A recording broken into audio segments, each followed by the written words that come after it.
تاتو الايلاينر احنا ما جبناش سيرته خالص. ايه هو تاتو الايلاينر وايه هي مشاكله؟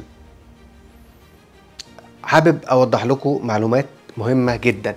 تاتو الايلاينر بيتعمل بابره رفيعه علشان يبان الحرف بتاعه تبقى مظبوطه مسطره.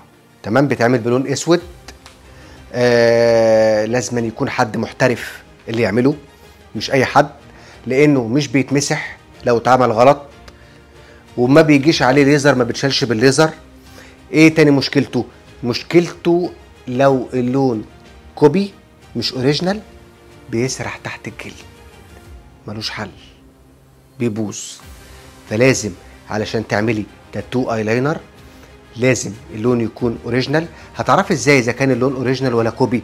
لازم تروحي عند حد موثوق فيه، لان هو انت مش هتعرفي لو وراكي الازازه او العبوه بتاعت اللون، انت مش هتعرفي اذا كان اللون دوت اوريجينال ولا كوبي. فلازم يكون حد موثوق فيه. اتفرجي على فيديوهاته لو حد قريب منك، مش هتقدري تمشي مسافه طويله عشان تروحي عند حد معين. تمام. اتفرجي على فيديو ليه يكون عامل ايلاينر قبل كده، اتاكد ان اللون مش سارح تحت الجلد، الخط بتاعه ماشي مظبوط مسطره. شوفي تاريخه بقاله كام سنه بيشتغل عشان يكون متمكن ولا لا. بس